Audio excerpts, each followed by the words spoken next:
Hi, my name is Karabo Noinyane. I am an AFFT team leader. Hello, I'm Bora Mukami. I'm an AFFT team leader, and I got involved with AFFT in terms of, initially it was to spend some more time with this gentleman here, and something that we can do together, and it's been fulfilling and amazing experience. We've been working together now for approximately about 5 years. I think Bora joined me in 2014. I initially got involved with AFFT in 2009, 2010 with another friend. And when that friend decided to leave AFFT, Bora was around. And as she says, we decided that this would be a good time for us to spend quality time together, but also get to give back to community. When Bora joined me in 2014, we had 5 families. We now have 4 families. Sadly, one of our sponsored children, Mpo, passed away earlier this year. It was a very sudden incident, and now we work with 4 families. And most of those families, you can imagine, we've been with them I've been with them for a good 9 years. Except for one, I think. My sis family, we met together at the same time. So my sis family we've been together with for 5 years. It's been a long journey, but a fulfilling journey, and most times quite a challenging journey also. I don't know about you, how do you feel? For me, it's interesting in terms of the growth. So over 5 years, seeing somebody change, like must say, from being a young girl to being a mother of 2 now, and yeah, a lot of changes and positives, as well as, I guess, there's been challenges along the way, but it's been positive, and it's been enjoyable in terms of being part of the experience. And I think also there's that thing where yes, there's the positive, but I think you can never be prepared for. One of the things that we do is that we get an opportunity to enter people's lives.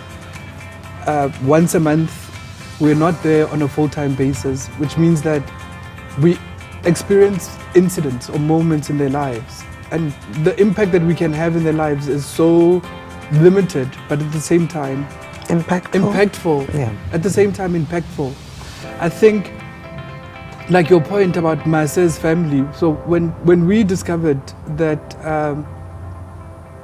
one of our sponsored children had gotten pregnant at the age of 17,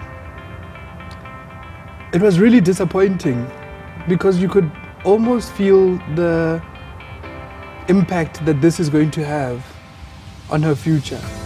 You know, we've got a strict policy in AFFT about conduct, and all the kids sign a code of conduct that we need to adhere to and that they need to adhere to. And part of that is to encourage kids to promote the best of themselves, and to encourage themselves to get themselves as far as possible, well, as far as life can allow them to, or as far as they can allow themselves to, through education. And I suppose we act as that body that comes in not just as a supplier of food for the family at the house, but more as a sounding voice, in some cases as a coach. I think one of the focal points that we'll talk about now is one of our kids, Temba, with whom we've had a very long journey. You know, just to give you a basic outline, Temba is one of 2. He's the oldest of 2. He's a boy. And he's currently doing his matric. But for him to get to the point of doing matric has been a journey. The level of conflict that, when we first encountered Temba, there was such conflict in his family. I don't know if you remember that. I do. I think, like most teenage boys, you do have challenges, especially with your parents, and you go through those moments where you're almost kind of rebelling against the family, etc. But I think I don't think it was different from any other type of experience. It was challenging, but it's been positive to see where he is now. And we were talking earlier in terms of him seeing him in his at school and where he is now, and his view of what he wants to do with his life is actually really exciting, and really I'm really blessed to have been part of that. I agree with that. And I think it literally is within the last year. Yeah. This particular year. You know, I think, so I use the term, matric, which gives away my age, but grade 12. So I think Temba was held back for grade 11, so he had to repeat grade 11. And I think that year of having to repeat grade 11, it ignited something in him.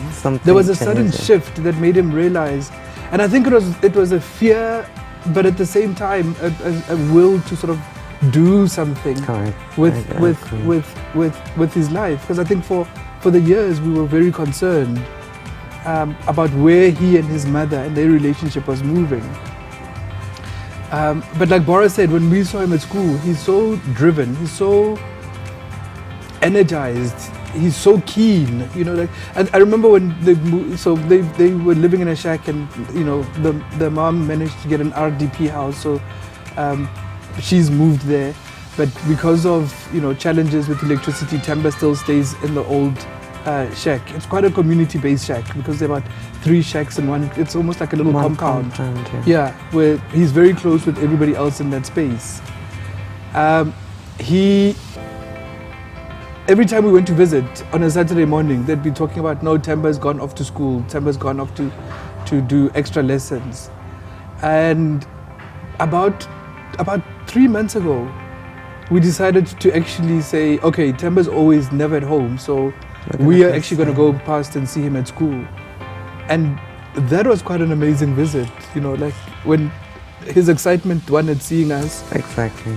But also his dedication, when we got to the school, I think he was in class, and they had to call him to come and see us. But he expressed how committed he is to achieving this and, overcoming this big challenge that is school life and moving on to do something else in tertiary. Yeah, and I think in terms of the program after school, I think it's something that would be worth pursuing, just to see, okay, once they finish school, what are the opportunities afterwards, and how can AFFT possibly engage with them and enable them to go on to doing, not necessarily, it doesn't have to be university, it doesn't have to be, just some form of structure in terms of continuing their lives and bettering themselves so that they can support themselves and their family. I think that's something that should be a focal point as well, not just up until 18, but just to have some form of a program to see how they can continue after that. There are times when it's really quite hard to go back to your life because you have witnessed somebody else's life and the struggles that they're going through. But it's incredibly fulfilling to also watch the very same sort of like person or family, in this case, overcome massive hurdles. For me, and to be there to support it. Correct, and to witness it. For me, it just brings feeling so blessed and lucky in terms of looking at my life and obviously being involved with the organization.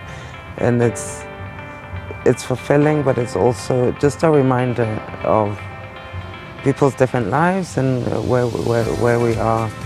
And it's one of the things I'm so proud that I'm a part of. Really, really, really.